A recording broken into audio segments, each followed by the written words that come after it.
இது நம்ம மீஷோவில் இருந்து வாங்கின எக் பாய்லர் பாரு. இது எப்படி வேலை செய்யுதான்னு பார்ப்போம். எவ்வளோ ரேட்டு? 274. இது கூட ஒரு மெஷரிங் கப் கொடுத்துருக்காங்க, எக் வைக்கிற ட்ரே கொடுத்துருக்காங்க, ஒரு மேனுவல் கொடுத்துருக்காங்க. ஆனால் மேனுவலில் வந்து இந்த மெஷரிங் கப்பில் மெஷர் பண்ணி போடுறோன்னு சொல்லியிருக்கு. எவ்வளோ இதுக்கு எவ்வளோன்றது சொல்லலை. வேலை செய்யுமா வெடிக்குமான்னு தெரில.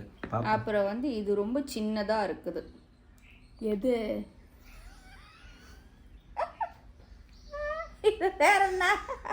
ப்ளக்கு. இது ப்ளக் இல்லை. இது பேர் என்ன? வாலு. இது பேர் என்ன? என்ஜினியர். Card wire. ஏதோ ஒன்று என்னவோ ஒன்று. இந்த வால் சின்னதாக இருக்குது. இப்போ வந்து நம்ம இந்த கப்பில் தண்ணி ஊற்றுவோம். எவ்வளோ ஊற்றலாம் தெரியல, அதுதான் அவங்க சொல்லலையே. நம்ம 2 எக்குக்கு ஒரு தெரியல. அதுக்கு டைரெக்டாக அதில் இருந்ததுலேயே ஊற்றிருக்கலாமே. இருந்தாலும் கப்பெல்லாம் கொடுத்துருக்காங்கன்னா நம்ம மெஷர் பண்ணி ஊற்றணும்ல. அதுக்கு அது ஒரு ஃபார்மாலிட்டி. பருத்தி முட்டை குடோன்லேயே இருந்திருக்கலாமே.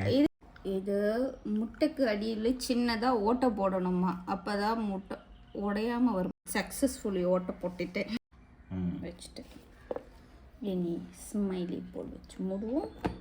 சரி, கருவில் என்ன காப்பாற்று. முன்னாடி ஆட்டோமேட்டிக்காக ஆஃப் ஆயிடுச்சு.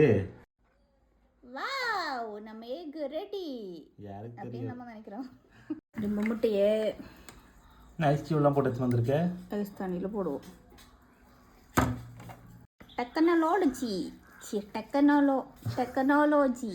டெக்னாலஜியா அதுதான். அது வேறு. இங்கே ஒருத்தி டெக்னாலஜி காமிக்கிறார். முட்டை குட்டி.